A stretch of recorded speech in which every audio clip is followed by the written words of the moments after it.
ایمان کے ضمن تک کہاں تک خود پہنچا، یہ در حقیقت اس موضوع پر ایک مثال ہے جو قرآن میں پیش کی گئی۔ حضرت لقمان عرب میں مشہور تھے، ایک بہت دانا اور حکیم انسان۔ ان کے مقولے مشہور تھے، انہیں کوٹ کیا جاتا تھا، جیسے آپ دیکھتے ہیں میں اپنے خطابات میں علامہ اقبال کو کوٹ کرتا ہوں، ایسے ہی ان کو بھی کوٹ کیا جاتا تھا، ان کے اقوال افعال۔ لیکن وہ عرب نہیں تھے، وہ نوبیا ایک علاقہ ہے کہ جو موجودہ سوڈان اور مصر کی سرحد کے قریب، حصہ سوڈان کا ہے لیکن مصر کے سرحد کے ساتھ ملحق، وہاں کے رہنے والے انسان تھے۔ سوسائٹی کے کسی اونچے طبقے سے تعلق نہیں تھا، پیشے کے اعتبار سے بڑھئی تھے، کارپینٹر۔ لیکن اللہ تعالی جس کو چاہے حکمت سے نوازتے۔ وَمَن يُؤْتَ الْحِكْمَةَ فَقَدْ أُوتِيَ خَيْرًا كَثِيرًا، جس کو اللہ تعالی حکمت عطا کر دے اس کو تو گویا خیر کثیر عطا کر دیا۔ شاہ ولی اللہ دہلوی رحمۃ اللہ علیہ کی ایک تالیف کا نام خیر کثیر بھی ہے، جیسے حجت اللہ البالغہ ان کی مشہور ترین کتاب۔ تو خیر کثیر کیا ہے؟ حکمت۔ اس پہلو سے جیسا کہ میں عظمت قرآن کے ضمن میں عرض کر چکا ہوں کہ تعلیم و تربیت نبوی علی صاحب الصلاۃ والسلام کا جو ٹاپ کا درجہ ہے وہ تعلیم حکمت ہے۔ یتلو علیہم آیاتہ ویزکیہم ویعلمہم الکتاب والحکمہ۔ حضرت لقمان کو اللہ تعالیٰ نے حکمت عطا کی۔ اسی طرح حضرت یحییٰ کے بارے میں آتا ہے وآتیناہ الحکمہ صبیہ، ہم نے اسے بچپن ہی میں حکمت عطا کر دی تھی۔ یہ جو حضرت لقمان ہیں، میں نے ان کے ضمن میں دو لفظ استعمال کیے ہیں، سلیم الفطرت، سلیم العقل۔ پہلے ان کو ڈیفائن کر لیجیے۔ انسان میں ایک عقل ہے اور یہ ہمارے وجود حیوانی کا حصہ ہے۔ تمام حیوانات میں عقل ہے، تھوڑی ہے، کم ہے، لیکن ہے۔ انسان میں یہ عقل ترقی کرتے ہوئے بہت بلندی پر پہنچی ہے۔ اسی عقل کا ظہور ہوا ہے بڑے بڑے فلسفیوں کی شکل۔ سقراط، افلاطون، ارسطو، یہ کون تھے؟ تو عقل جو ہے یہ خود اپنی جگہ پر ایک روشنی ہے، لیکن یہ انتہائے مقصود تک نہیں پہنچا سکتی، اس کی لیمیٹیشنز ہیں۔ اقبال کہتا ہے گزر جا عقل سے آگے کہ یہ نور چراغ راہ ہے، منزل نہیں ہے۔ یہ راستہ تو دکھاتی ہے لیکن منزل تک نہیں پہنچا سکتی۔ دوسری طرف لفظ فطرت ہے، فطرت اسے کہتے ہیں۔ فطرت کا تعلق انسان کے روحانی وجود سے۔ یہ روحانی وجود جو ہے اپنے اندر کچھ گواہیاں لیے ہوئے ہے، اس وجود کے اندر اللہ کی معرفت اور اللہ کی محبت موجود ہے، لیکن پوٹینشل فارم میں ہے، بالقوہ ہے۔ اس کا ظہور ایک پروسیس سے ہوتا ہے، اس پروسیس پر ہم بعد میں آج گفتگو کریں گے انشاءاللہ۔ ابھی صرف ان دونوں اصطلاحات کو پہچان لیجیے۔ عقل خالص سے اگر کوئی شخص اس کائنات کی گتھی کو سلجھانا چاہے گا، عقل خالص، فطرت کو نظر انداز کرتے ہوئے، فطرت کے اشاروں کو نظر انداز کرتے ہوئے، فطرت کے اشاروں کی کرتا ہے نگہبانی، یا بندہ صحرائی یا برد کوہستانی، وہ فطرت سے قریب تر ہوتا ہے۔ بڑے بڑے شہروں میں رہنے والے لوگ فطرت سے دور تر ہو جاتے ہیں۔ بہت سے لوگوں کو آسمان دیکھنے کا موقع نہیں ملتا، اگر جا رہے ہیں دفتر کار میں جا رہے ہیں، اوپر چھت ہے، نکلتے ہی اندر گھس گئے، باہر نکلے ہیں فوراً بیٹھ گئے کار، گھر میں آئے ہیں اپنے فلیٹ کے کسی مالے پر پہنچ گئے، وہاں کہاں آسمان نظر آئے۔ تو جتنا جتنا تمدن آگے بڑھا فطرت سے دور ہوتا چلا گیا۔ لیکن اس فطرت کے اندر جو شہادت مضمر ہے وہ ایک بہت بڑی حقیقت ہے۔ اب اگر تو یہ دونوں چیزیں، فطرت کے اشارات اور عقل کی رہنمائی، دونوں کے نتیجے میں، دونوں کے امتزاج سے جو شے وجود میں آئے گی اس کا نام حکمت ہے، اور جو عقل خالص سے جو شے وجود میں آئے گی وہ فلسفہ ہے۔ قرآن مجید نے فلسفے کا لفظ استعمال نہیں کیا، عقل خالص اور خالص منطق کے نتیجے میں انسان جہاں تک پہنچتا ہے اسے فلسفہ کہہ سکتے ہیں۔ اور یہ فلسفے جو ہیں، میں نے کسی موقع پر شاید عرض کیا ہے کہ ویسے تو بے شمار ہیں، ایگزسٹانشلزم ہے اور امپیریلزم ہے اور میٹیریلزم ہے اور ریئلزم ہے اور آئیڈیلزم ہے، نہ معلوم کتنے اس میں، لاجیکل پازیٹیوزم ہے برٹرینڈ رسل کا۔ لیکن یہ دو بڑی بڑی کیٹیگریز میں تقسیم ہے۔ ایک یہ خیال ہے کہ اس کائنات کی اصل بنیاد کچھ آئیڈیاز پر ہے، یہ آئیڈیلزم کہلاتا ہے، یہ افلاطون اس کا بانی ہے اور اس کی شاخیں ہیں۔ ایک یہ کہ نہیں، اصل وہ نہیں، تصورات نہیں، اصل یہ کائنات ہے، یہ ریئل ہے، یہ ریئلزم کہلاتا ہے، اسی کی شاخیں ہیں، امپیریلزم، میٹیریلزم، لاجیکل پازیٹیوزم وغیرہ وغیرہ۔ عقل خالص جو ہے اس کے بارے میں نوٹ کر لیجئے کہ اس کی آخری انتہا یا سکیپٹسزم ہے، ارتیابیت، شک، ہر طرح شک، ہر چیز کے بارے میں شک، اور یا پھر ایگنوسٹسزم ہے، لا ادریت، کہ ہم نہیں پہچان سکتے، اس حقیقت کا علم حاصل کر ہی نہیں سکتے، وہاں تک ہماری رسائی ہو ہی نہیں سکتی، لا ادری، میں نہیں جانتا، تو لا ادریت، ایگنوسٹسزم، یا ارتیابیت، ریب سے بنا شک، اور اس سے بنا ہے سکیپٹسزم۔ اصل میں اگر عقل سفر کرے فطرت کی رہنمائی میں، دونوں کے امتزاج سے ایک یقین پیدا ہو، بعض حقائق تک انسان خود پہنچ جاتا ہے، پھر ان حقائق کی جب پرزور تائید ہوتی ہے کسی نبی کے پیغام کے ذریعے تو فوراً لبیک کہتا ہے، جیسے کہ پہلے سے منتظر بیٹھا تھا۔ دیکھنا تقریر کی لذت کے جو اس نے کہا، میں نے یہ جانا کہ گویا یہی میرے دل میں تھا۔ وہ ایسے آتا ہے، والہانہ آتا، جیسے ابو بکر صدیق آئے۔ حضور فرماتے ہیں، میں نے جس شخص کے سامنے بھی دعوت رکھی اپنی، اس نے کچھ نہ کچھ توقف ضرور کیا، کچھ غور و فکر کے لیے وقت صرف کیا، کچھ نہ کچھ تردد رہا اس کو، سوائے ابو بکر کے، کہ میں نے جیسے ہی اس کے سامنے دعوت رکھی اس نے فوراً تصدیق۔ اس کی وجہ کیا ہے؟ وہ ان مقامات پر خود پہنچ چکے تھے اپنی عقل اور فطرت کی رہنمائی میں، تبھی تو تصدیق کر سکتا ہے، ورنہ کتنی بڑی بات ہے، میں اللہ کا رسول ہوں، مجھے مانو، ایمان لاؤ مجھ پر۔ لیکن یہ کہ اگر اندر وہ کچھ موجود ہے پہلے سے، جس بات کی دعوت دے رہے ہیں، تو اس کی تصدیق میں کوئی دیر نہیں لگے گی۔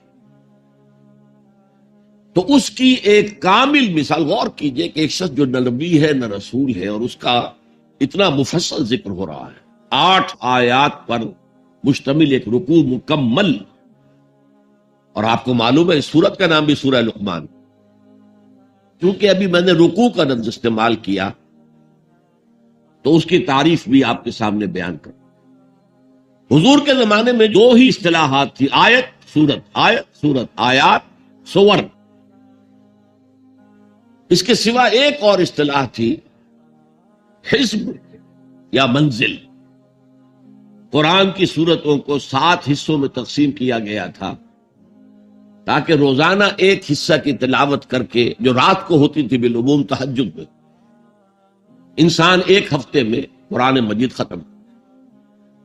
یہ 3 اصطلاحات تو ہیں دور نبوی کی، آیات، سور، سورتیں، اور احزاب یا منزلیں۔ یہ چوتھی اصطلاح آئی ہے رکوع، یہ صحابہ کے دور کے بعد۔ بڑی صورتوں کو اس لیے رکوعوں میں تقسیم کیا گیا کہ ایک رکوع کو ایک رکعت میں پڑھ لیا جائے، رکعت رکوع کے ساتھ ہے۔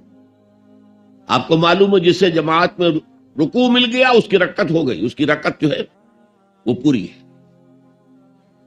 ظاہر بات ہے کہ سورہ بقرہ جو ہے پوری ایک رکعت میں پڑھنا تو ممکن نہیں ہے عام انسان کے لیے، لہذا اسے تقسیم کیا گیا رکوعوں میں۔ اور یہ تقسیم بڑے ارلی دور میں ہو گئی تھی، دور نبوت کے فوراً بعد، اور یہ تقسیم بڑی حکمت پر مبنی ہے، ایک مضمون مکمل ہو جائے۔ ایسا نہ ہو کہ ایک بات چل رہی تھی اور اچانک امام جو ہے وہ رکوع میں چلا گیا، بات کٹ گئی، اور پھر کبھی اس نے بات ایسی شروع کر دی جس کا تعلق اپنے ما سبق سے، ما قبل سے ہے ہی نہیں۔ یہ کام کرتے ہیں وہ ائمہ جو عالم نہیں، حافظ ہے، قاری ہے، عالم نہیں، اور اس میں بسا اوقات بڑی شدید تکلیف ہوتی، کوفت ہوتی۔ تو یہ رکوع جو ہے ان میں بڑی صورتوں کو تقسیم کیا گیا تاکہ اتنے حصے ہو جائیں کہ ایک رکعت میں ایک انسان تلاوت کر لے اور مضمون پورا ہو جائے، بات کہیں درمیان میں نہ ٹوٹے۔ اب دیکھیے اس پورے رکوع کا اس وقت درس دینا میرے لیے ممکن نہیں ہے، اس کو میں نے صرف ایک شہادت کے طور پر پیش کیا ہے، لیکن اس کے ذریعے ہمیں معلوم ہو جائے گا کہ عقل و فطرت کی رہنمائی میں انسان کہاں تک پہنچ سکتا ہے، جہاں سے آگے صرف عقل و فطرت رہنمائی نہیں کر سکتی۔ فرمایا وَلَقَدْ آتَيْنَا لُقْمَانَ الْحِكْمَةَ أَنِ اشْكُرْ لِلَّهِ، ہم نے لقمان کو حکمت عطا کی تھی کہ کر شکر اللہ۔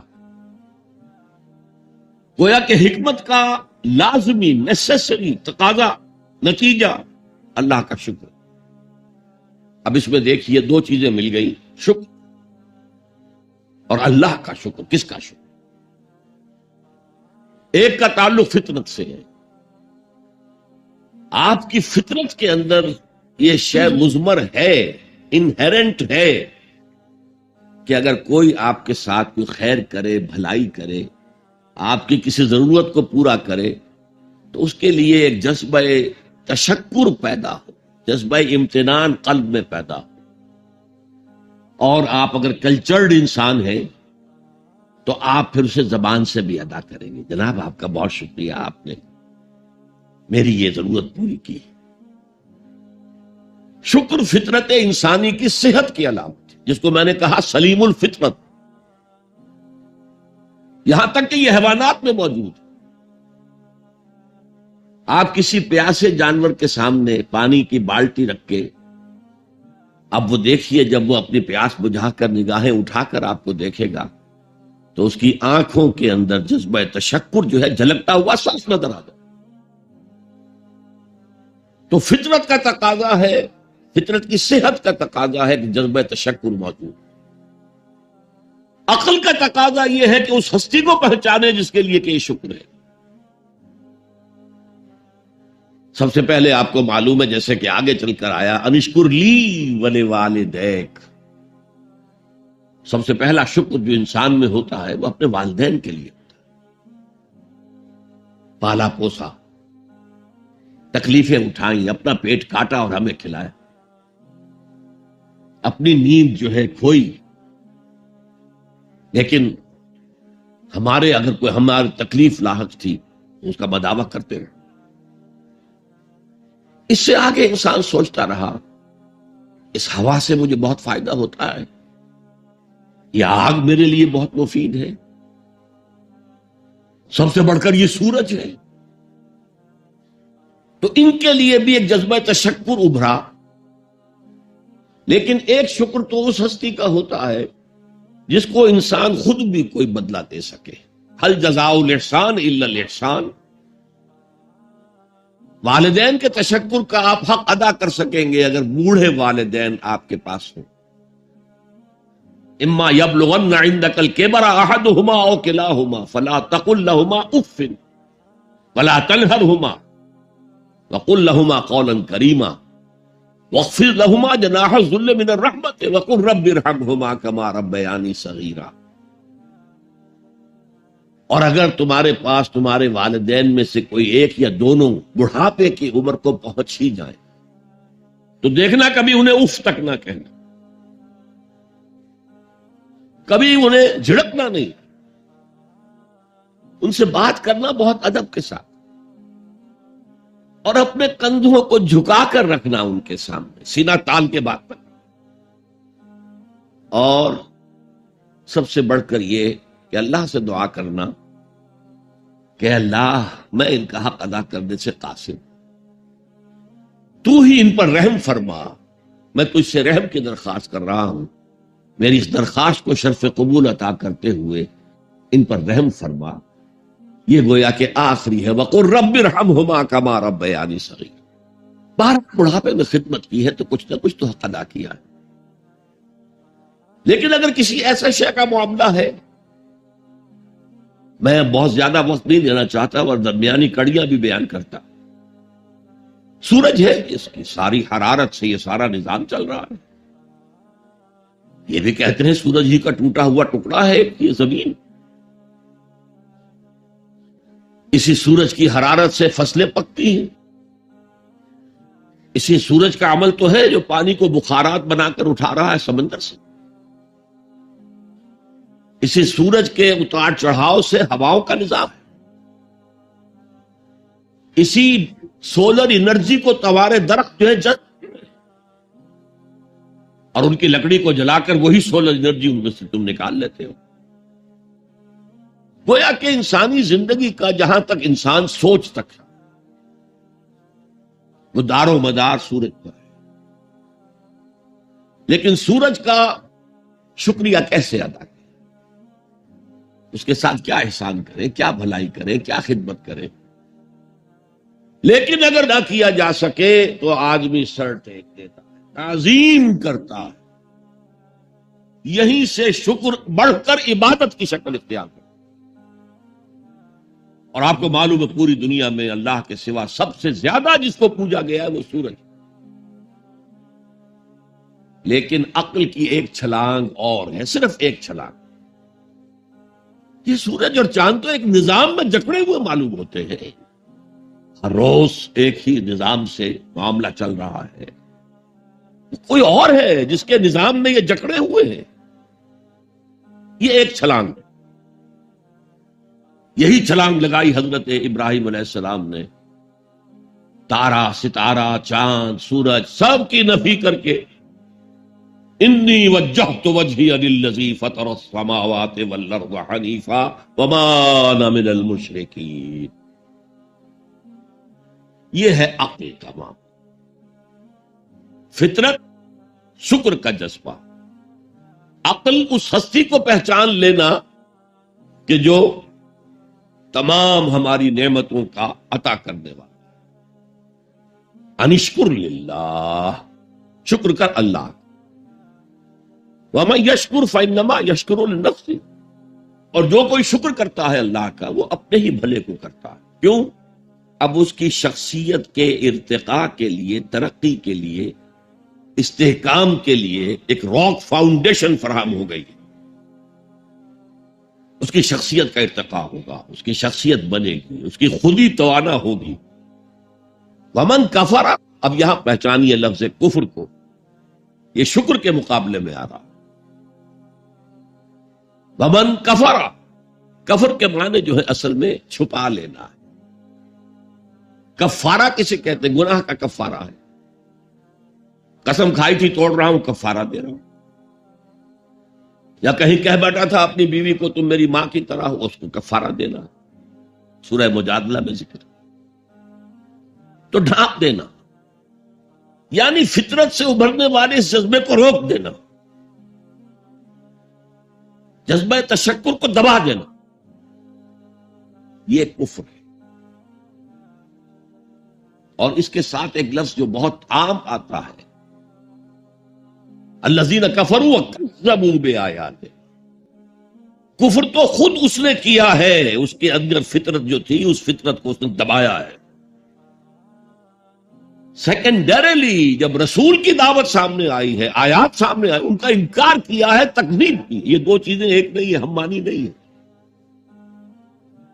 یہ ایسا نہیں ہے کہ جیسے گورا چٹا، یہ گویا کہ ایک ہی مفہوم کے لیے دو الفاظ ہیں. نہیں نہیں، کفر اور شے ہے، تکذیب بالکل دوسری شے ہے، جھٹلا دینا.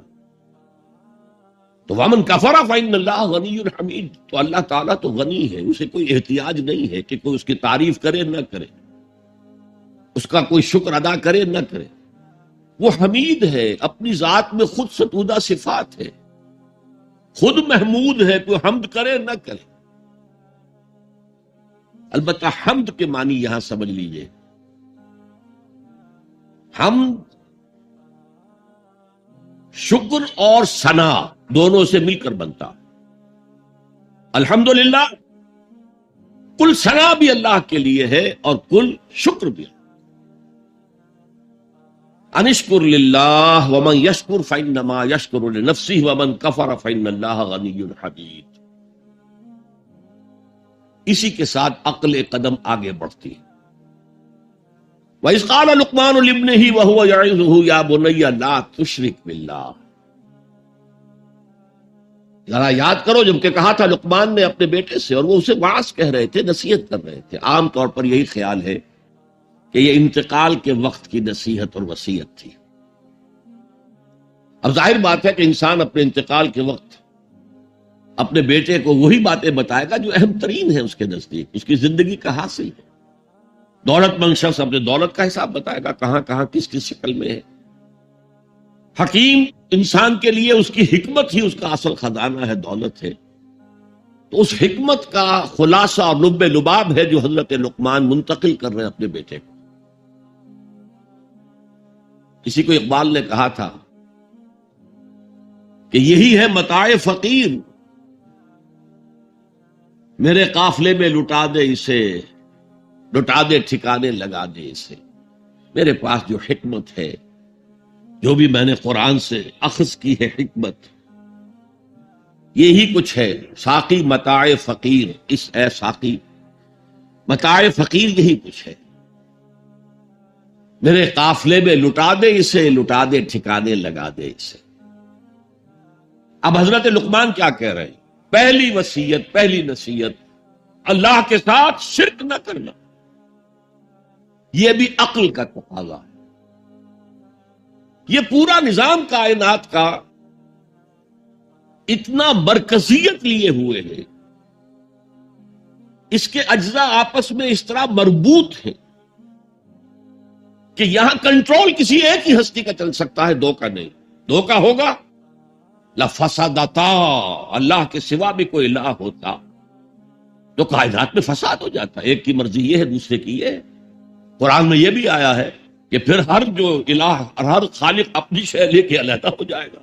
ایک ہستی ہے جو اس کائنات کو کنٹرول کر رہی ہے، ایک ذہن ہے جو اس کائنات میں کار فرما ہے، ایک حکمت ہے جو اس پوری کریشن کی پشت پر ہے. ایک قل هو اللہ احد. یہ ہے حکمت کا دوسرا نتیجہ عقل کے اعتبار سے. لا تشرک باللہ. اب یہاں میں شرک کی اقسام نہیں بیان کر سکتا. ان الشرک لظلم عظیم. یقیناً شرک بہت بڑی زیادتی ہے، بہت بڑا ظلم ہے.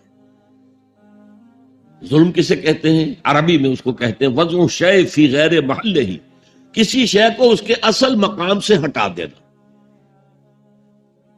اور شرک کی دو ہی شکلیں ہیں، یا تو خدا کو اس کے اصل مقام رفیع سے اتار کر مخلوقات کی صف میں لے آتے ہیں، اس میں کوئی احتیاج ثابت کر دیتے ہیں، یا جیسے تورات میں اس کے جو بھی مرتبین تھے، اس کی تباہی کے بعد 587 قبل مسیح میں تورات تباہ ہو گئی تھی، اس کے کوئی 100 سال بعد کچھ لوگوں نے اپنی یادداشتوں سے مرتب کی ہے، وہ ہے اس وقت تورات کے نام سے جو دنیا میں ہے، اصل تورات نہیں ہے۔ اس کے جو مرتبین ہیں انہوں نے یہ بھی لکھ دیا ہے کہ حضرت یعقوب کی اور اللہ کی کشتی ہوئی اور حضرت یعقوب نے اللہ کو پچھاڑ دیا، یہ بھی ہے، انسانی سطح پر لے آئے، یا پھر مخلوقات میں سے کسی کو اللہ کی جگہ پہنچا دیا۔ دونوں جو ہے ظلم، یعنی وضع شے فی غیر محلہ، شے کو اس کی اصل حقیقت سے، اصل جگہ سے، اصل مقام سے، اصل مرتبے سے ہٹا دینا۔ ان الشرک لظلم عظیم، شرک فی الذات بدترین شرک ہے، اللہ کی ذات میں بیٹا ماننا، بیٹی ماننا، یا یہ اللہ ہی نے اس کائنات کی شکل اختیار کر لی، ہر چیز خدا ہے، فلسفوں میں یہ ہمعوس کا فلسفہ، یہ شرک فی ذات کی بدترین صورت ہے، بدترین صورت ہے۔ پھر شرک فی صفات ہے، بدقسمتی سے ہماری زبان میں الفاظ، صفات کے لیے جو الفاظ ہیں وہ مشترک ہیں اللہ میں اور مخلوق میں۔ اللہ موجود ہے، ہم بھی موجود ہیں، اللہ علیم ہے، ہم بھی علیم ہے، عالم ہے، علامہ بھی ہے، علامہ۔ یہ جو اشتراک لفظی ہے اس سے بھی مغالطے پیدا ہو۔ اللہ کی جملہ صفات اس کی ذاتی ہے، قدیم ہے جیسے اس کی ذات قدیم ہے، اور غیر انتہائی ہے، لامحدود ہے، جبکہ مخلوقات کی ہر صفت عطائی ہے، اللہ کی دی ہوئی ہے، ذاتی نہیں ہے، محدود ہے، لامحدود نہیں ہے۔ اور جیسے اس کا وجود حادث ہے اس کی صفت بھی حادث ہے۔ یہ فرق اگر ملحوظ رہے تب تو آدمی بچ جائے گا شرک فی صفات سے، ورنہ گڑبڑ ہو جاتا۔ پھر شرک فی الحقوق، اللہ کا حق ہے کہ اس کی بندگی کی جائے، اس کا حکم مانا جائے، اس کا قانون نافذ کیا جائے، اس کی حاکمیت تسلیم کی جائے۔ اس میں اگر آپ آ کر شریک ہو گئے، ہم خود حاکم ہیں، حاکمیت جمہور، سلطانی جمہور کا آتا ہے زمانہ، جو نقش کہن تم کو نظر آئے مٹا دو، شرک ہے۔ فرعون خدائی کا دعویٰ کر کے عظیم ترین شرک کا ارتکاب کر رہا، نمرود نے خدائی کا دعویٰ کیا، عظیم ترین شرک کا ارتکاب کر رہا۔ یہ شرک کی میں نے 3 موٹی، اس میں تفاصیل ہیں بہت۔ تو اس قال لقمان لابنہ وہو یعظہ یا بنی، اب بنیہ کو نوٹ کیجئے، اے میرے چھوٹے سے بچے، اس کا یہ مطلب نہیں ہے، یہ پیار سے ہے۔ والدین کے لیے بیٹے جوان ہو جائے تب بھی بچے ہی رہتے، وہ محبت ان سے اسی طرح کرتے ہیں جیسے چھوٹے بچوں سے کرتے۔ تو یہ اس میں تصغیر ہے، یا بنی، اے میرے چھوٹے سے بچے، لا تشرک باللہ، اللہ کے ساتھ شرک مت کیجو، ان الشرک لظلم عظیم، شرک بہت بڑا ظلم ہے۔ ووصینا الانسان بوالدیہ، اب حضرت لقمان کی نصیحتوں کا سلسلہ توڑ کر بیچ میں اللہ ایک وصیت خود اپنی کر رہے ہیں یا اس کا اثبات کر رہے ہیں۔ اور ہم نے وصیت کی ہے انسان کو اس کے والدین کے بارے میں، یہ بھی فطرت انسانی میں ہے، والدین کا شکر ادا کرنا، والدین کے حقوق تسلیم کرنا، ماننا، ان کی خدمت کرنا۔ بچپن میں انہوں نے انگلی پکڑ کر تمہیں چلایا تھا، اب ہو سکتا ہے بوڑھے باپ کو انگلی پکڑ کر آپ کو چلانا پڑے، تو اس کو اپنی طرح منسوب کیا۔ کیوں؟ اگر حضرت لقمان کہتے تو اس میں ذرا جھجک والی بات تھی کہ اپنے حقوق اپنے بچے کو بتا رہے ہیں۔ اللہ نے مضمون کی تکمیل کے لیے ووصینا الانسان بوالدیہ، اس سے پہلے سورہ عنکبوت میں آیا ہے ووصینا الانسان بوالدیہ حسنا، ہم نے انسان کو وصیت کی ہے والدین کے حق میں بھلائی کی، نیک سلوک کی۔ اچھا، والدین میں سے والدہ کا معاملہ والد کے مقابلے میں بہت بڑا، والد تو آپ کو معلوم ہے جو بھی ایک تعلق ہوا بیوی سے، اس کے بعد کا جو سارا معاملہ ہے وہ تو ماں کے پیٹ میں، ماں کا خون چوس کر وہ بچہ پل رہا ہے۔ حملتہ امہ وہنا علی وہن، اسے اٹھائے رکھا اس کی ماں نے کمزوری پر کمزوری جھیل کر، وفصالہ فی عامین، پھر 2 سال تک جوک کی طرح چمٹا رہا ہے اور اس کا دودھ پیتا رہا ہے، اس کی توانائی سک کرتا۔ لہذا والدہ کا حق والد کے مقابلے میں ایک حدیث نبوی کی روح سے 3 گنا ہے۔ یہ بہت اہم نقطہ ہے۔ یہ ایک حدیث میں آتا ہے کہ ایک صحابی نے حضور سے پوچھا، حضور میرے حسن سلوک کا اولین مستحق کون ہے؟ فرمایا تیری ماں۔ کہا ان کے بعد؟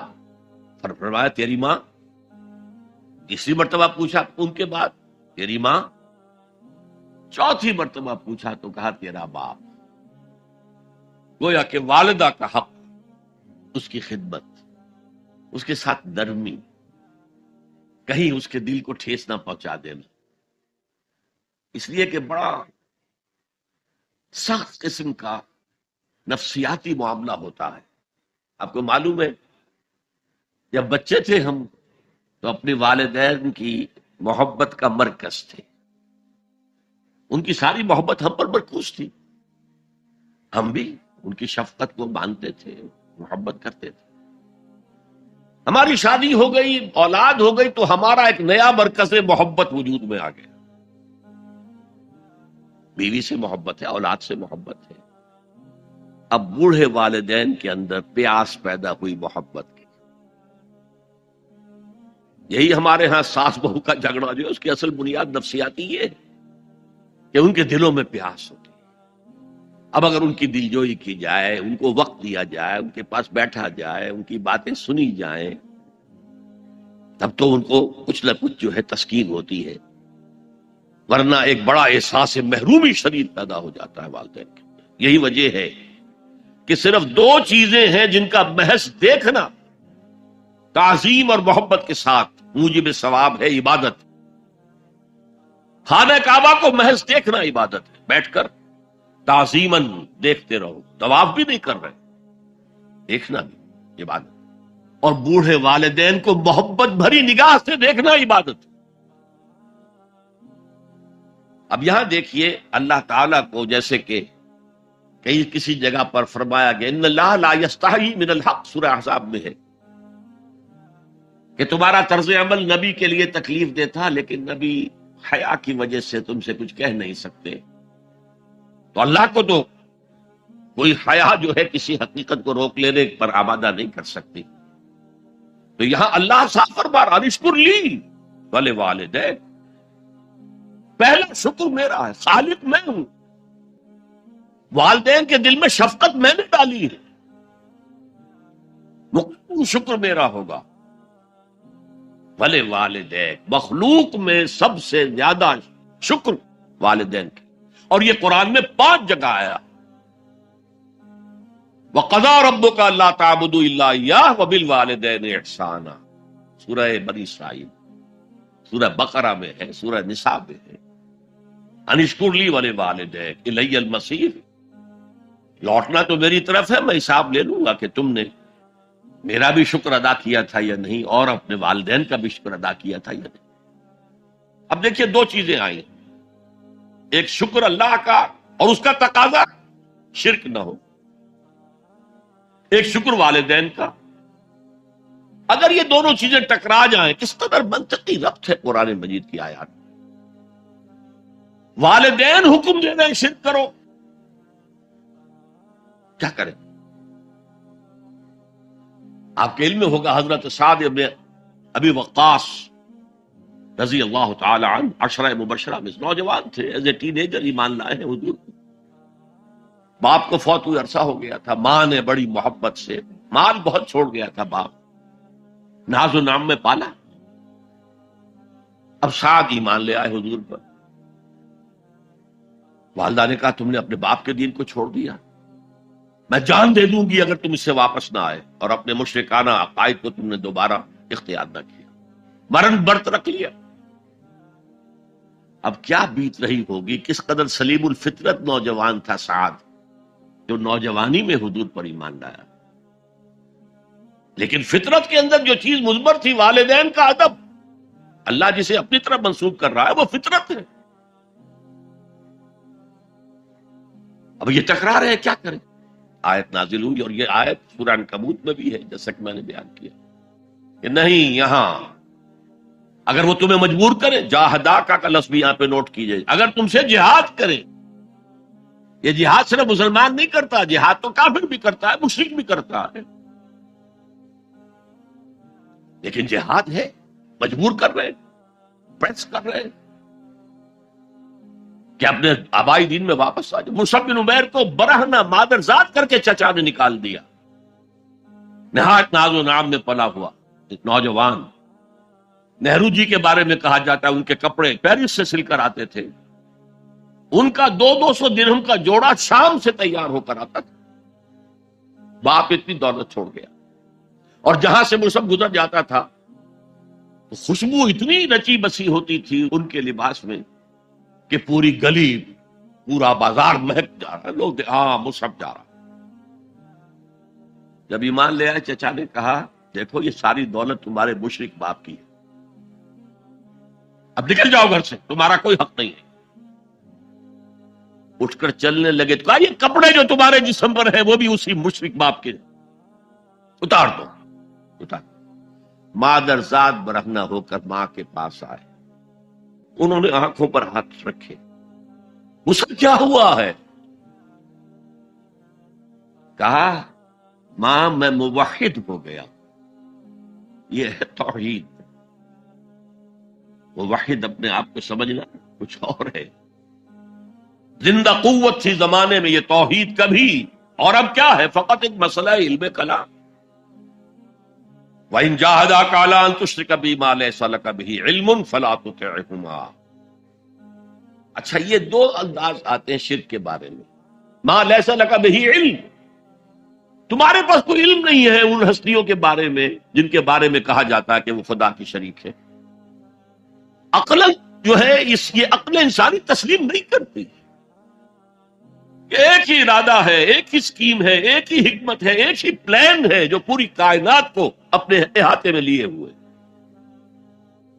یا کہا جاتا ہے ما لم ينزل به سلطانا، کسی ایسی ہستی کو شریک نہ کرو جس کے لیے اللہ نے کوئی سند نہیں اتاری. اللہ اگر کہتا میرے ساتھ یہ بھی شریک ہے تو ٹھیک ہے، ہم اللہ کو سجدہ کرتے ہیں، اس کو بھی کر دیتے ہیں. جیسے کہ حضور سے کہلوایا گیا ان کان للرحمن ولد فانا اول العابدین، اگر رحمان کا کوئی بیٹا ہوتا سب سے پہلے میں عبادت کرتا ہوں. کوئی نہیں ہے، نہ بیٹا ہے نہ بیٹی ہے. قل هو اللہ احد اللہ الصمد لم یلد ولم یولد ولم یکن له کفوا احد. تو فرمایا وَإِن جَاهَدَاكَ عَلَىٰ أَن تُشْرِكَ بِي مَا لَيْسَ لَكَ بِهِ عِلْمٌ فَلَا تُطِعْهُمَا. لیکن یہی توازن دیکھیے، یہ صرف اللہ کے کلام میں ہو سکتا ہے. یہ نہیں کہ پھر ان کو دفاع کرو، ان سے کوئی تعلق نہ رکھو، نہیں. صاحبهما فی الدنیا معروفا، ان کا کہنا تو مت مانو اس معاملے میں. اللہ کا حق احق ہے، بالا تر ہے، لیکن ان کے ساتھ دنیا میں رہو معروف طریقے سے، ان کے حقوق ادا کرو. چاہے مشرک ہے والدین، چاہے کافر ہے والدین، ان کی خدمت تمہارے ذمے ہے، ان کی ضروریات پورا کرنا تمہارے ذمے ہے اپنے مقدرت کے مطابق. صاحبہما فی الدنیا معروفا، اور واتبع سبیل من اناب الی، پیروی والدین کی ضروری نہیں ہے، اطاعت والدین کی لازمی نہیں ہے.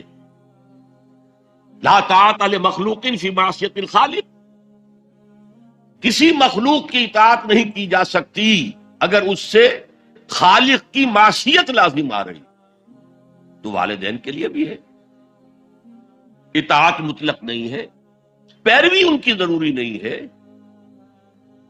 پیروی اس کی کرو جس نے اپنا رخ میری طرف کر لیا. ابھی اللہ کا کلام چل رہا ہے نا، درمیان میں جو آیا، اتباع اس کی کرو. دیکھو کون ہے جس نے اپنا رخ میری طرف کر لیا ہے، پیروی اس کی کرو، والدین کی نہیں۔ اسی لیے سورہ بقرہ کے 30 رکوع کی پہلی آیت جہاں حضور کی دعوت کا بیان ہے وہ کیا ہے؟ یا ایھا الناس اعبدوا ربکم الذی خلقکم والذین من قبلکم لعلکم تتقون، اے لوگو عبادت کرو، بندگی اختیار کرو، پرستش کرو اپنے اس رب کی جس نے تمہیں پیدا کیا، تم سے پہلوں کو بھی پیدا کیا۔ تمہارے آباء و اجداد بھی تو اسی کی مخلوق تھے، جیسے تم سے خطا ہو سکتی ان سے بھی ہو سکتی تھی، لہذا یہ دلیل نہیں۔ وہ کہتے تھے ما وجدنا علیہ آبانا، ہم تو اسی کی پیروی کریں گا جس میں ہم نے اپنے آباء و اجداد کو پایا ہے۔ تو آباء و اجداد کی پیروی ضروری نہیں ہے۔ واتبع سبیل من اناب الی ثم الی مرجعکم، پھر میری ہی طرف تم سب کو لوٹنا ہے۔ فانبئکم بما کنتم تعملون، پھر میں گنتی کر کر کے نبا تنبیہ پوری طرح بتا دینا، آگاہ کر دینا۔ ایک تنبیہ ہے، وارن کرنا، ایک تنبیہ ہے، یہ ہے خبر دے دینا پوری طریقے سے، وضاحت کے ساتھ، نبا سے ہے۔ فَأُنَبِّئُكُم بِمَا كُنتُمْ تَعْمَلُونَ، جو کچھ کے عمل تم کرتے رہے۔ اب اس کے بعد پھر حضرت لقمان کی نصیحت، یا بنی انہا ان تک مثقال حبۃ من خردل، اے میرے بچے، انہا اس میں عمل کا معاملہ ہے، عمل سیئہ ہو یا حسنہ ہو، ہا کی ضمیر مؤنث آئی ہے، انہا نیکی ہو یا بدی ہو، انہا ان تکو مثقال حبۃ من خردل، اگر وہ رائی کے دانے کے ہم وزن بھی ہو، پھر وہ نیکی یا بدی، فتکن فی صخرۃ، کسی چٹان کے پیٹ میں گھس کر کیا گیا ہو، او فی السماوات، یا فضاؤں میں کیا گیا ہو، خلاؤں میں کیا گیا، او فی الارض، یا زمین کے پیٹ میں کیا گیا ہو، یات بہ اللہ، اللہ اسے لے آئے، کائے کے لیے لے آئے گا؟ جزا و سزا کے لیے لے آئے۔ انسانی اعمال میرے بیٹے یہ جان لو ضائع ہونے والی چیزیں نہیں، ان کے بدلے نکلیں گے، ان کے نتائج نکلیں گے، ان کے بدلے مل کر رہے۔ چھوٹی سی چھوٹی چیز رائی کے دانے کے ہم وزن بھی ہو، مثقال ثقل سے پڑا ہے، ثقل کہتے ہیں بوجھ کو، تو اگر وہ رائی کے دانے کے ہم وزن بھی ہوگا تو کہیں نہیں چھپے گا۔ اسی لیے آیا نا فَمَن يَعْمَلْ مِثْقَالَ ذَرَّةٍ خَيْرًا يَرَهُ وَمَن يَعْمَلْ مِثْقَالَ ذَرَّةٍ شَرًّا يَرَهُ، کسی نے اگر ذرے کے ہم وزن نیکی کی ہوگی وہ بھی اپنے سامنے پائے گا، اور ذرے کے ہم وزن کوئی بدی کی ہوگی وہ بھی سامنے پائے گا۔ ان اللہ لطیف خبیر، یقیناً اللہ تعالی لطیف ہے، باریک بین ہے، اور خبیر ہے، باخبر ہے ہر شے سے باخبر۔ لا یخفی علیہ شیء فی الارض ولا فی السماء، کوئی شے اس پر مخفی نہیں ہے، نہ زمین کی نہ آسمانوں کی۔ تیسری نصیحت، یا بنی اقم الصلاۃ وامر بالمعروف وانہی عن المنکر واصبر علی ما اصابک، اے میرے بچے نماز قائم رکھ۔ اب نماز سے مراد کون سی نماز ہے؟ آپ اس سے اپنی نماز نہ سمجھیے، ہم سے پہلے بنی اسرائیل کے اندر کچھ اور نماز کی شکل تھی، ہمیں کچھ اور نماز کی شکل دی گئی ہے، ہمیں نماز کے اوقات اور دیے گئے، ان کے کچھ اور تھے، لیکن کیا شے مشترک؟ اللہ کے ساتھ ایک لا لگانے کی شکل، اللہ کے ساتھ تجدید عہد کرتے رہنا، اللہ تعالی کے ساتھ ایک تعلق قلبی اور ایک ربط ذہنی برقرار رکھنے کا کوئی نظام ہونا چاہیے۔ وہ ستون مانو اسے، الصلاۃ عماد الدین، تو نماز قائم رکھ، میں نے ترجمہ رکھ کیا ہے، کر نہیں۔ ظاہر بات ہے کہ لقمان بھی نماز پڑھتے ہوں گے، جو بھی نماز تھی ان کو، اور یقیناً ان کا بیٹا بھی پڑھتا ہو، اس لیے یہاں نماز قائم کر کی بجائے بہتر ترجمہ ہے نماز قائم رکھ۔ وامر بالمعروف ونہی عن المنکر، اب پھر فطرت کا معاملہ آ گیا۔ فطرت انسانی واقف ہے کہ یہ شر ہے، یہ خیر ہے، جسے میں نے اس سے پہلے کہا ہے کئی مرتبہ، بیسک ہیومن موریلٹی، جو پوری انسانیت کی میراث ہے، ہر مذہب میں وہی ہے. اسی کی بنیاد پر کچھ لوگ ڈیولپ کرتے ہیں فلسفہ وحدت ادیان، لیکن وہ بات درست نہیں ہے. البتہ یہ کہ جہاں تک بنیادی اخلاقی تعلیمات ہیں وہ مشترک ہیں، وہ انسانوں کی مشترک میراث ہے. جھوٹ مت بولو، سچ بولو، وعدہ خلافی نہ کرو، وعدہ پورا کرو. راہ میں کوئی بھٹک رہا ہو تو راستہ دکھاؤ، کوئی اندھا ہے تو انگلی پکڑ کر اسے سڑک پار کرا دو. یہ فطرت انسانی ہے.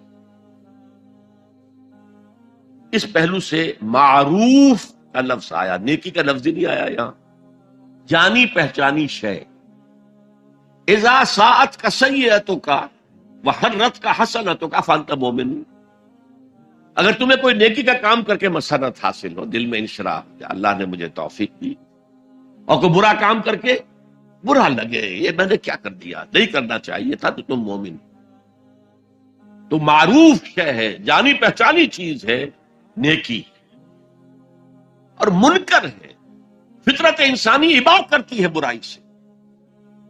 یہ علیحدہ بات ہے کہ انسان جو ہے اپنی فطرت کے خلاف چلتا ہے، اپنے مفادات کو دیکھتا ہے، دنیا پرستی میں غرق ہو گیا ہے کہ اندر سے اس کا ضمیر کانشنس اسے ملامت کرتا ہے تم غلط کام کر. پھر آیا بر میں ہم دیکھ سکے وہ اپنے آپ کو سیٹسفائی کرنے کے لیے کہتا ہے میں فلاں فلاں نیکی کا کام بھی تو کر رہا ہوں، تو اتنا مضطرب کیوں ہے؟ تو یہ سارا معاملہ معروف منکر، یا بنی اقم الصلاۃ وامر بالمعروف وانہی عن المنکر، اے میرے بچے نماز قائم رکھیو. انتقال کے وقت کی یہ وصیت، اور نیکی کا حکم دیتا رہے، معروف شے کا پرچار کریے. یہ وہی مضمون آ گیا سورۃ العصر کا، والعصر ان الانسان لفی خسر الا الذین آمنوا وعملوا الصالحات وتواصوا بالحق وتواصوا بالصبر. یا بنی اقم الصلاۃ، یہ عمل صالح. شرک سے بچ گئے، یہ ایمان ہے، توحید ہے. وامر بالمعروف ونہی عن المنکر، حکم دے نیکی کا، بھلائی کا، معروف کا، اور روک منع کر منکر سے، جس سے اباع کرتی ہے انسان کی فطرت، جس میں وہ جانتی ہے کہ یہ کام اچھا نہیں. وَاصْبِرْ عَلَىٰ مَا أَصَابَكَ، وہ صبر بھی آ گیا، وَتَوَاصَوْا بِالصَّبْرِ، اور پھر جو بیتے اس پر صبر کیجو. اس لیے کہ امر بالمعروف اور نہی عن المنکر بڑا کڑوا فعل ہے یہ، خاص طور پر نہی عن المنکر کسی کو اچھا نہیں لگتا،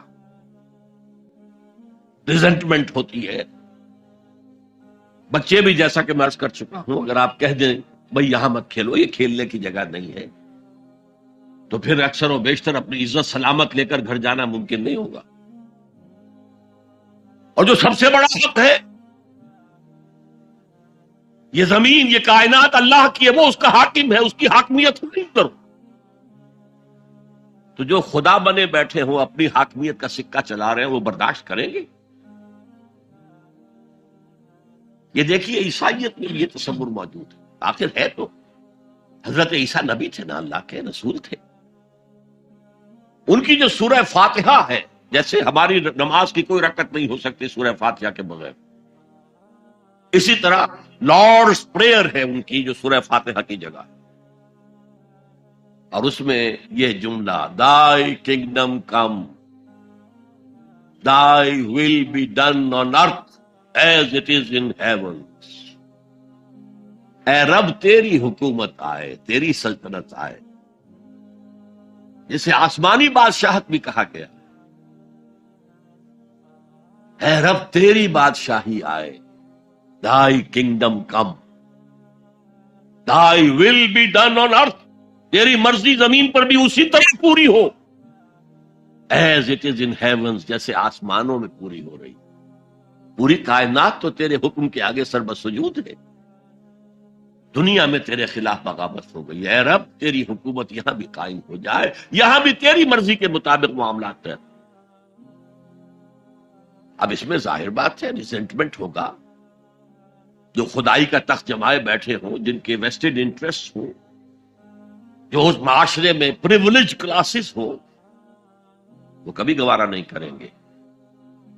تو یہ معمولی سی ریزنٹمنٹ کے ساتھ ساتھ بڑے سے بڑے ٹارچرز آئیں گے، سزائیں دی جائیں گی، مارا جائے گا، قتل کیا جائے گا، جیلوں میں برا جائے گا. لیکن فرمایا وَاصْبِرْ عَلَىٰ مَا أَصَابَكَ، جو بھی پڑے تم پر پھر جھیلو اور برداشت کر. إِنَّ ذَلِكَ مِنْ عَزْمِ الْأُمُورِ، یہ بڑے عظیمت کے کاموں میں سے ہے. بڑے عزم اور ہمت کی ضرورت ہے اس کے لیے، بڑی قوی قوت ارادی کی ضرورت ہے، بہت پختہ ڈٹرمینیشن کی ضرورت ہے. یہ معمولی باتیں نہیں ہیں.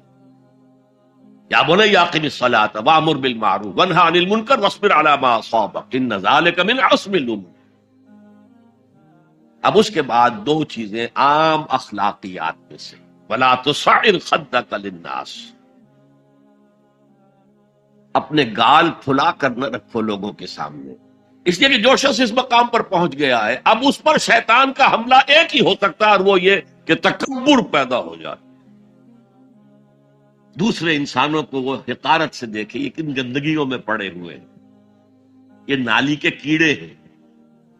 نفرت پیدا ہو جائے، تکبر پیدا ہو جائے. سعر جو ہے ایک بیماری کا نام تھا جو کہ گردن میں اونٹ کے ہوتی تھی، جس کے اونٹ ٹیڑھی ہو جاتی.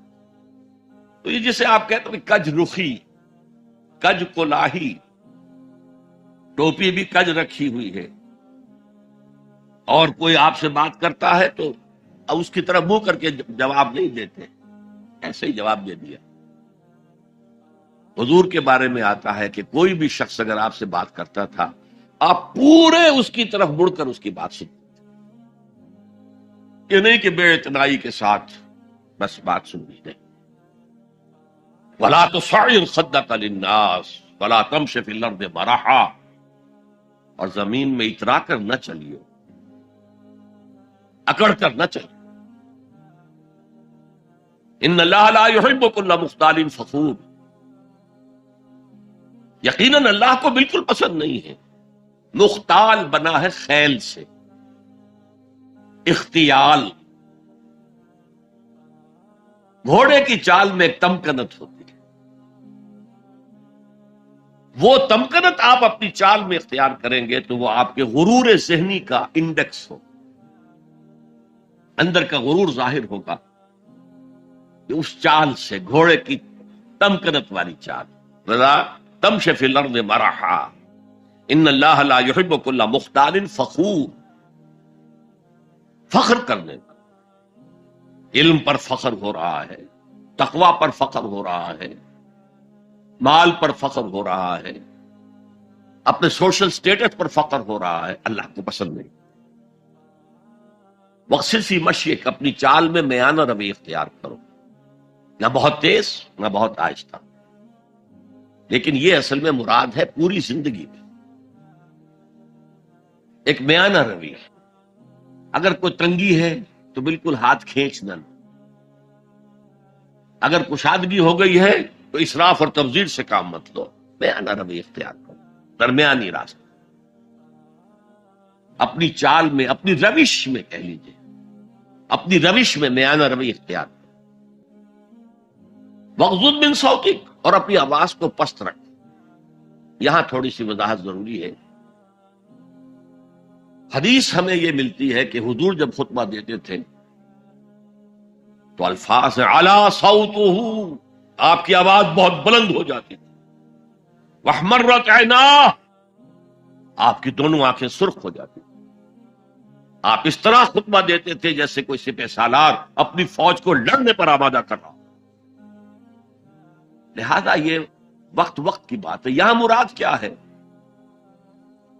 کسی وقت آپ کا کوئی آرگومنٹ کسی کے ساتھ ہو رہا ہے and you feel that you are losing the ground، آپ اپنی آواز بلند کر دیتے ہیں، اس کو اپنی آواز سے دبانا چاہتے. یہ نہیں. فرمایا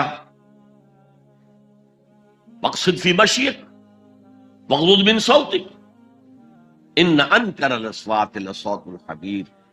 آواز کا بلند ہونا کوئی آواز کا حسن نہیں ہے. اگر ایسا ہوتا تو گدھے کی آواز بہت بلند ہوتی ہے لیکن کسی کو پسند آتی ہے. اور یہاں انکر کا لفظ آ گیا, وہی منکر, ناپسند ہونا. اس میں سے انکر افعل کے وزن پر, کبیر سے اکبر, صغیر سے اصغر, علیم سے عالم. اب اس کا تجزیہ کیجئے ان 8 آیات. اگر تو یہ کسی نبی کے امتی ہوتے تو اس کا بھی نام لیتے, اس کا بھی اتباع کرو, سنت کو مضبوطی سے پکڑو.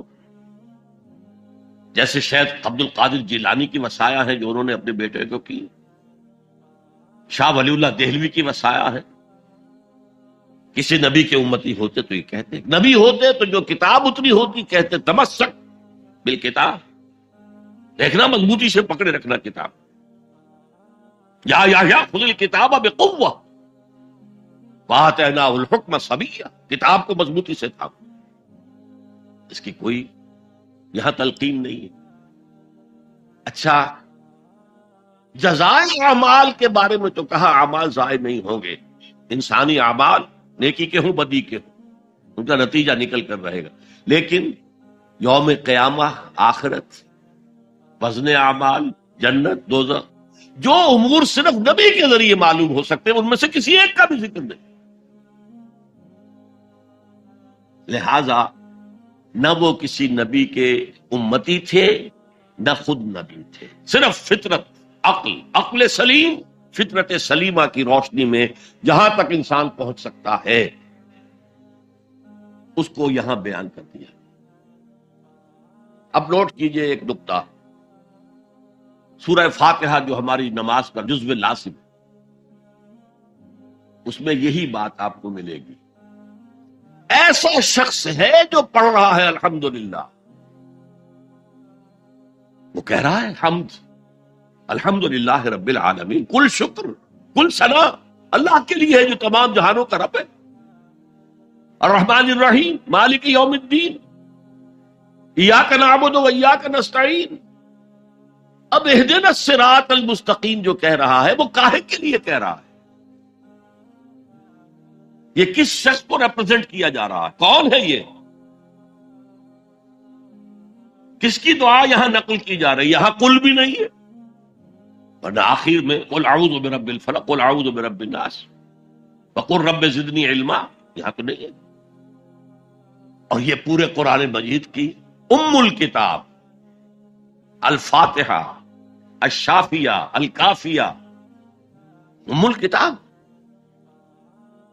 اس کا اصل مخاطب نوٹ کیجئے, قرآن مجید کا اصل مخاطب وہ سلیم الفطرت اور سلیم العقل انسان, جن کے اندر نیکی بدی کا شعور بھی موجود ہو,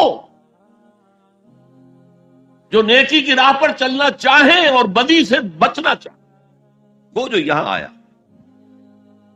پھر وہ اللہ سے عہد کر کے اللہ تیری ہی بندگی کریں گے, پرستش کریں گے. تیرا شکر کا حق یہی ہے کہ تیری بندگی کریں, تیرا ہر حکم مانے. البتہ یہ کام بہت مشکل ہے, زندگی کے ہر معاملے میں تیرا حکم ماننا آسان نہیں, لہذا تجھ ہی سے مدد چاہتے. ایاک نعبد و ایاک نستعین. جیسے کہ حضور ہر نماز کے بعد دعاؤں جو مانگتے تھے ان میں سے اللہم اعنی علی ذکرک و شکرک و حسن عبادتک, اے اللہ میری مدد فرما کہ میں تیرا ذکر کر سکوں, تیرا شکر ادا کر سکوں, کما حقوں کا, جیسا کہ تیرا حق ہے, اور حسن عبادت کا حق ادا کر سکوں. اب وہ ہدایت جو مانگی جا رہی ہے وہ انفرادی بھی معاملات ایسے ہوتے ہیں کہ جن میں انسان گھبرا جاتا ہے کہ یہ نیکی ہے یا بدی ہے. حضور نے فرمایا الحلال بین الحرام بین وبینہما مشتبہات. یہ جو درمیان میں آدمی کھڑا ہو جاتا ہے ٹھٹک کر, اور پھر سب سے بڑھ کر نظام اجتماعی, اس تک عقل رہنمائی نہیں کر سکتی. عقل انسانی مجبور ہے کہ گھٹنے ٹیک کر اللہ سے دعا کرے اہدنا الصراط المستقیم. یہ 3 ڈائمنشنز ہیں عورت اور مرد کے درمیان توازن, حقوق اور فرائض کا, سرمایہ اور محنت کے درمیان توازن, اور جو بھی حکام وقت ہوں اور عوام ان کے درمیان توازن یہ انسان کے لیے ممکن نہیں. یہاں انسان مجبور محض ہے کہ ہاتھ جوڑ کر دعا کرے. اور دیکھیے اسی کا ثبوت کیا ہے. جب اس اہدنا الصراط المستقیم کا جواب شروع ہوا ہے، یہ تو سوال تھا نا، سائل بن کر ہم نے کہا، اور اب سورہ بقرہ سے جواب شروع ہو رہا ہے. دیکھو یہ ہدایت کی کتاب ہم تمہیں دے رہے ہیں، الف لام میم ذالک الکتاب لا ریب فیہ ھدی للمتقین. یہ ہدایت ہے صرف ان کے لیے جو بچنا چاہتے ہیں. جسے کانٹ نے کہا ہے مورل لا ود ان، اس نے کہا کہ وجود ہستی کے دو دلیلیں ہیں سب سے بڑی، the starry heavens above and the moral law within. ہمارے اندر مورل لا ہے، یہ اچھا ہے یہ برا ہے، یہ خیر ہے یہ شر ہے، یہ مورل لا ہے اندر. جن کا یہ مورل لا فطرت کی صحت و سلامتی کی بنیاد پر برقرار ہے، جو تمیز کرتے ہیں بھلائی اور برائی میں، ان کے لیے ہدایت ہے. اولاً وہی آتے ہیں سلیم الفطرت تو ابو بکر اور عثمان رضی اللہ تعالی عنہما، والذین تبعوہم بإحسان، پھر کچھ لوگ ان کے پیچھے پیچھے بھی آتے ہیں. ایک نمونہ دیکھ لیا، کچھ لوگ بڑھ رہے ہیں، یہ دوسرے درجے کے لوگ ہیں. قرآن مجید میں درجہ بندی بیان کی گئی ہے. السابقون الاولون من المہاجرین والانصار والذین تبعوہم بإحسان رضی اللہ عنہم ورضوا عنہ. تو یہ سابقون الاولون جو ہیں وہ سلیم الفطرت، وہ سلیم العقل انسان ہیں جو ان چیزوں تک پہنچ چکے ہیں. البتہ ابھی یقین کی دولت جو ہے حاصل نہیں، اور یہی نقشہ کھینچا گیا ہے حضور کا، وَوَجَدَكَ ضَالًّا فَهَدَىٰ. ضال کا ترجمہ جو ہے گمراہ بھی کر دیا جاتا ہے. ضال اسے بھی کہتے ہیں کہ کوئی شخص کسی کے عشق میں دیوانہ ہو جائے، اور ضال وہ بھی ہے جو ابھی حق کی تلاش میں سرگرداں ہے. تو جو غور و فکر غار حرا میں ہو رہا تھا، حدیث میں آتا ہے تحنسو یتحنسو فی، جا کر آپ وہاں عبادت کرتے تھے. تو وہ عبادت کیا تھی؟ کان صفت تعبدہ فی غار حرا تفکر والاعتبار. غار حرا میں آپ کی عبادت کی صفت کیا تھی؟ غور و فکر کہ کائنات کیا ہے. وہی جو سے فلسفی، جن کوسچن سے فلسفی گریپل کر رہا ہوتا ہے، دو دو ہاتھ کر رہا ہوتا ہے، وہی حضور اس سارے فکر کے مراحل سے گزرے ہیں اور قریب پہنچ گئے ہیں. تو دروازے پر دستک دی ہے، دروازہ کھلا. وَوَجَدَكَ ضَالًّا فَهَدَىٰ، پردے اٹھا دیے اور ہدایت دی. اچھا، یہ تو آپ کے سامنے تعلق جو ہے ایمان کا عقل و فطرت کے ساتھ میں سمجھتا ہوں کہ کسی نہ کسی درجے میں واضح ہو. اب میں آپ کو اس کا سنتھسس بتاتا ہوں.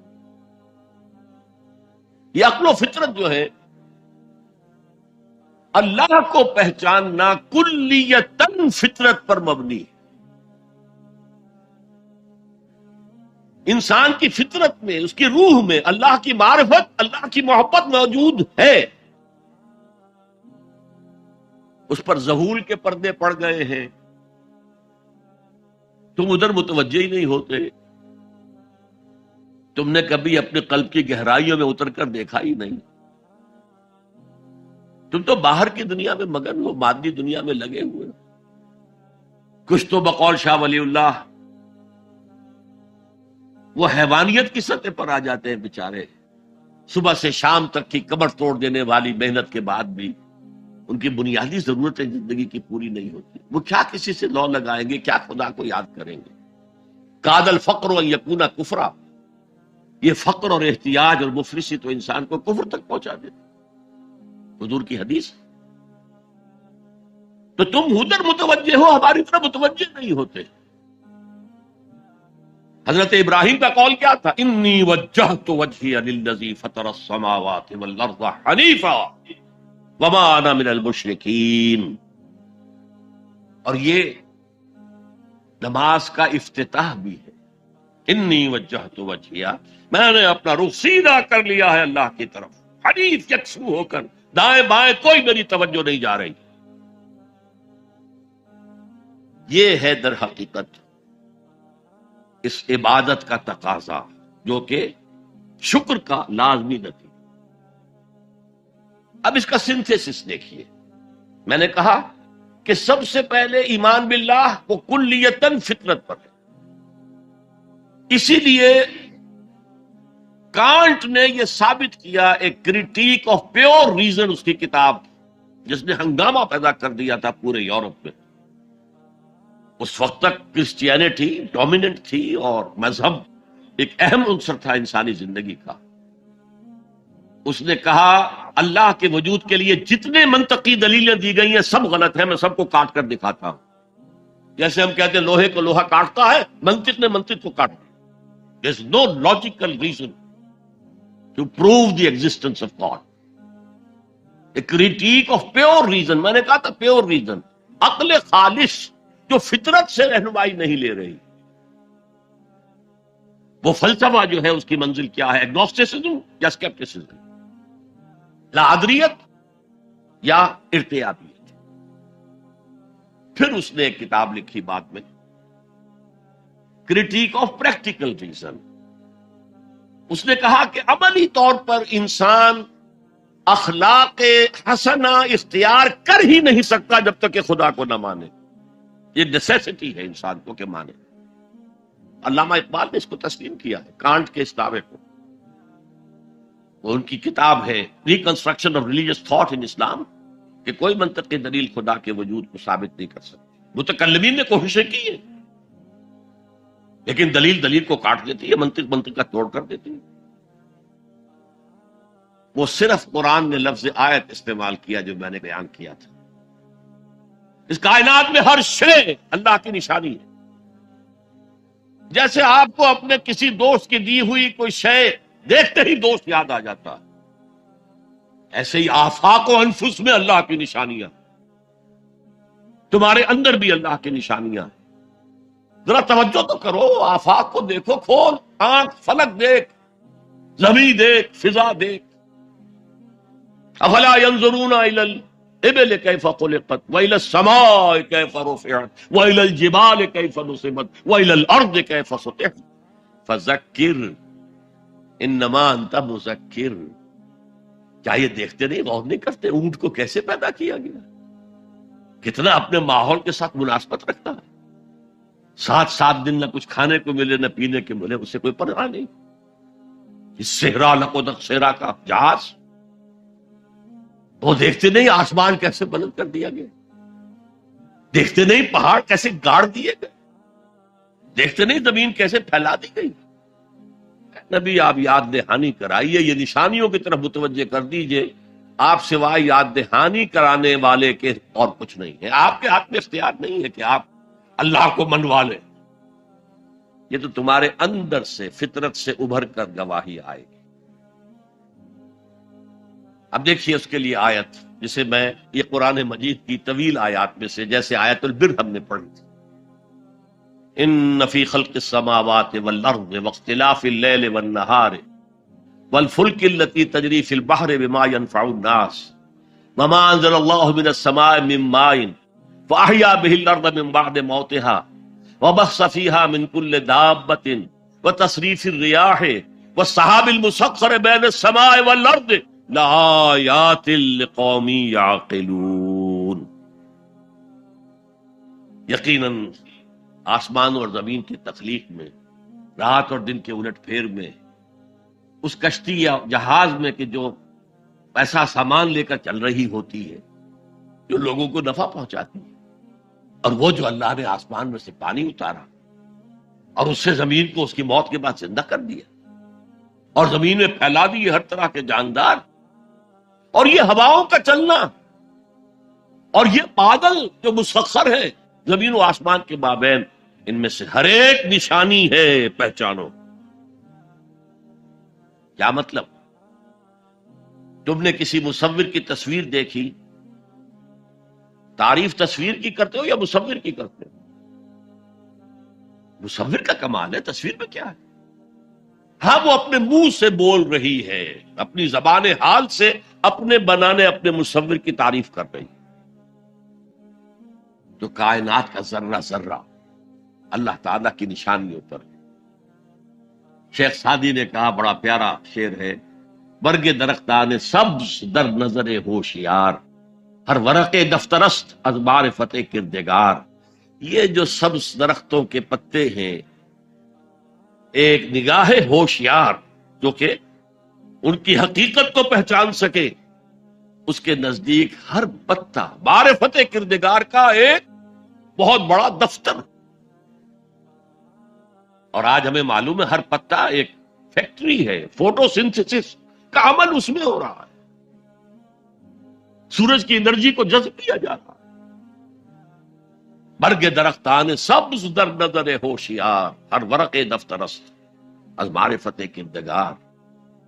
وہ جو آیت میں نے آپ کو سنائی اسے میں نے نام دیا ہے آیت الآیات۔ اتنی آفاقی آیات کسی اور آیت میں جمع نہیں کی گئی جتنا بڑا گلدستہ گیا۔ ان فی خلق السماوات والارض واختلاف اللیل والنہار والفلک التي تجری فی البحر بما ينفع الناس وما انزل اللہ من السماء من ماء فاحیا به الارض بعد موتها وبث فیہا من کل دابۃ وتصریف الرياح والسحاب المسخر بین السماء والارض لآیات لقوم یعقلون۔ دوسری طرف تمہارے اندر بھی ہے، سنوریہم آیاتنا فی الآفاق وفی انفسہم۔ بے دل نے خوب کہا تھا، یہ چوٹی کے شعراء میں سے رہے ہندوستان کے، یہاں تک کہ غالب کو کہنا پڑا کہ طرز بے دل میں ریختہ لکھنا اسد اللہ خان قیامت ہے۔ آسان نہیں ہے طرز بے دل میں اردو میں شاعری کرنا، وہ فارسی کے شاعر تھے۔ ستمست گر ہوست کشد کے بسیر سر و سمندرا، تجھے غنچہ کم نہ دمیدئی در دل کشا بچمن درا۔ کتنے ستم کی بات ہے، تمہاری خواہش آمادہ کرتی ہے کہ چلو چمن میں دیکھو، پھولوں کی بہار دیکھو، درختوں کی بہار دیکھو، گھاس کے اوپر چہل قدمی کرو۔ ارے تم خود ایک پھول سے زیادہ کھلے ہوئے ہو۔ کبھی اپنے دل کا دروازہ کھول کر اس میں داخل ہو کر اپنے حسن معنوی کا مشاہدہ کرو۔ ستمست گر ہوست کشد کہ بے سیر سر و سمندرا، تجھے غنچہ کم نہ دمیدئی، دمکتا ہوا غنچہ ہو تم خود، در دل کشا بچمندرا۔ آیات الہیہ اندر بھی موجود۔ اچھا، ان آیات کے ذریعے سے اللہ کی پہچان ہو گئی، اللہ یاد آ گیا، تھا اندر موجود، اللہ کی علم اور معرفت موجود تھی، پردے آ گئے تھے، ظہور تھا۔ یا جیسے ایک جگہ کہا گیا کلا بل رانا علی قلوبہم، ان کے دلوں کے اوپر جو بھی بدکاریاں وہ کرتے رہے ہیں اس سے زنگ لگ گیا، حجابات آ گئے۔ شیخ علی حجویری رحمت اللہ علیہ، جنہیں داتا گنج بخش کہا جاتا ہے، اگرچہ یہ لفظ نہیں کہنا چاہیے، انہوں نے کتاب کا نام کیا رکھا؟ کشف المحجوب۔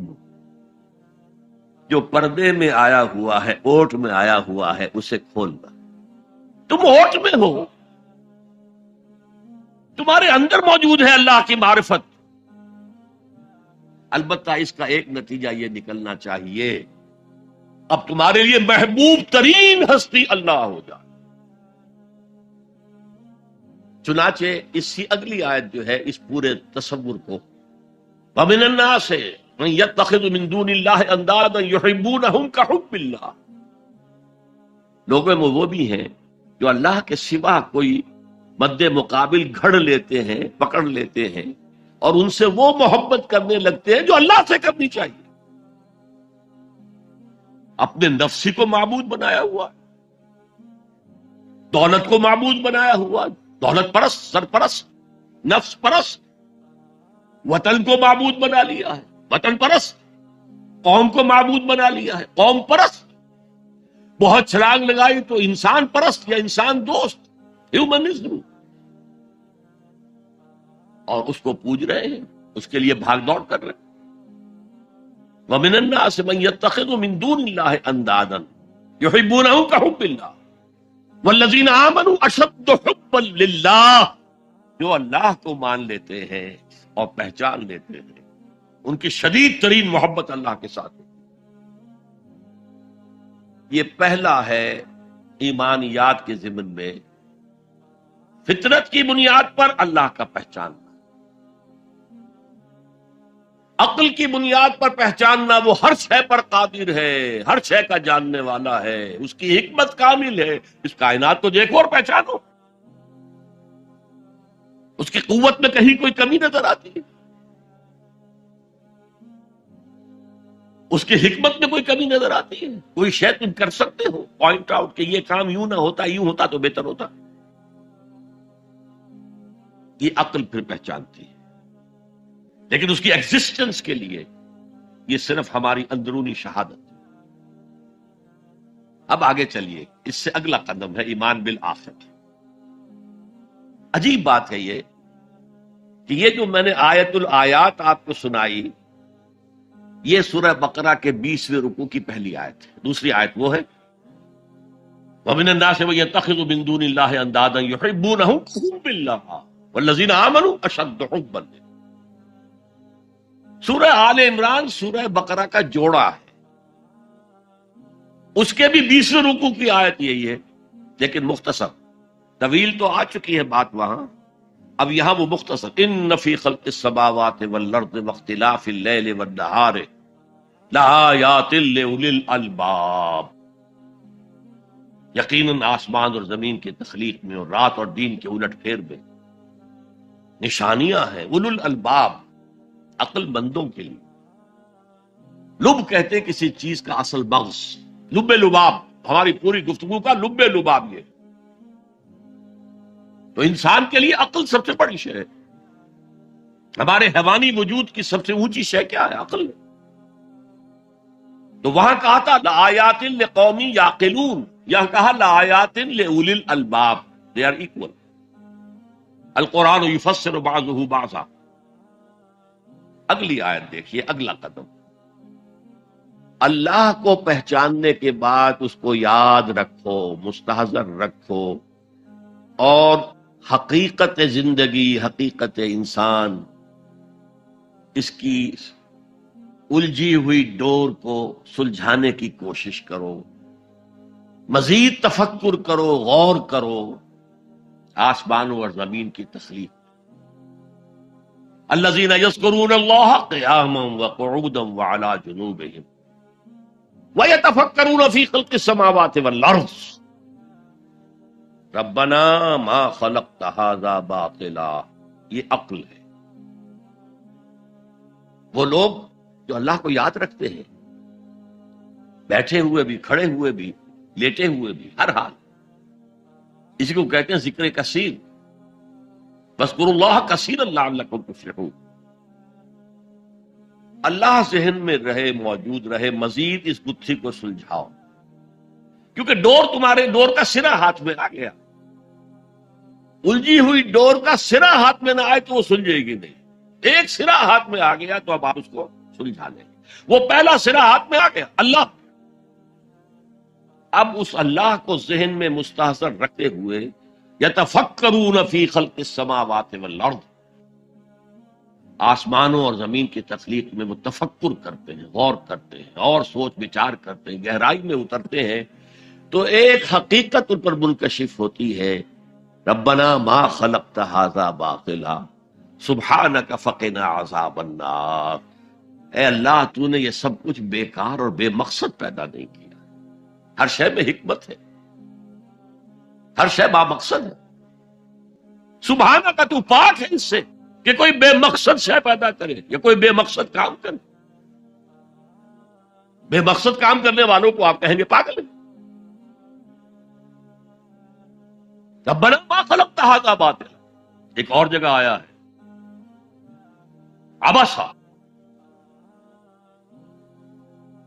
تو نے یہ عبث پیدا نہیں کیا ہے، بیکار پیدا نہیں کیا ہے، بے مقصد پیدا نہیں کیا۔ ہر شے نتیجہ خیز ہے، ہر شے کے نتائج نکلتے، گھاس کا تنکا بھی بغیر حکمت کے نہیں ہے۔ تو آپ غور کریں اس کائنات میں اس کا رول کیا ہے؟ گھاس کے تنکے کا بھی رول ہے. سبحانک فقنا عذاب، اس سے ان کا ذہن منتقل ہوتا ہے آخرت کی طرف اور آخرت کے عذاب کی طرف. کیوں؟ کیسے؟ اب یہاں فطرت اور عقل کا پھر امتزاج آپ دیکھیں گے. عقل نے فیصلہ کیا یہاں کوئی شے بے مقصد نہیں، نتیجہ خیز ہے. فطرت کہتی ہے نیکی نیکی ہے، بدی بدی ہے. اور ہونا تو یہ چاہیے کہ نیکی کا صلہ نیک ملے، اچھا ملے، بدی کا صلہ برا ملے. عقل کہتی ہے. لیکن دنیا میں ہم دیکھتے ہیں کہ نیکوکار حلال کھانے والے بمشکل سوکھی روٹی کھا سکتے ہیں. استثناءات ہیں لیکن عام معاملہ تو یہی. حرام خور، دھوکہ دینے والے، سودی کاروبار کرنے والے، ہیروئن کا کاروبار کرنے والے، منشیات کا کاروبار کرنے والے، انسان کے صفری جنسی جذبات کو بھڑکا کر آمدنی حاصل کرنے والے وہ عیش کر رہے ہیں. تو اصول تو یہ ہے کہ گندم از گندم پہ رویت جو سے جو، گندم سے گندم اگنی چاہیے، جو سے جو اگنا چاہیے. یہ کیا ہو رہا ہے؟ نیکوکاروں کو کیا ملا؟ نسل انسانی کا سب سے بڑا نیک انسان محمد صلی اللہ علیہ وسلم، اور کئی کئی وقت کے فاقے آتے تھے. ان کی نیکی کا کوئی صلہ دیا جا سکتا ہے دنیا میں سوائے اس کے کہ ان پر درود پڑھیں؟ اللہم صلی علی عبدک و نبیک و رسولک و خلیلک محمد و بارک وسلم. درود پڑھیں. اور بدترین انسانوں کو آپ کیا صدا دے سکتے ہیں؟ ہٹلر نے اگر خودکشی نہ کی ہوتی تو آپ اگر فورسپ سے لے کر اس کا ایک ایک رواں نکالتے اور اس کے مسلز کا بھی ایک ایک جو ہے علیحدہ کر دیتے تو کیا اس کے جرائم کی سزا ہو جاتی؟ کروڑوں انسان قتل ہوئے، لاکھوں نہیں. پورا یورپ برباد ہوا، تباہ ہوا. خود اس کا ملک جو ہے وہ سب سے زیادہ تباہی کا جو ہے وہ نشانہ بنا.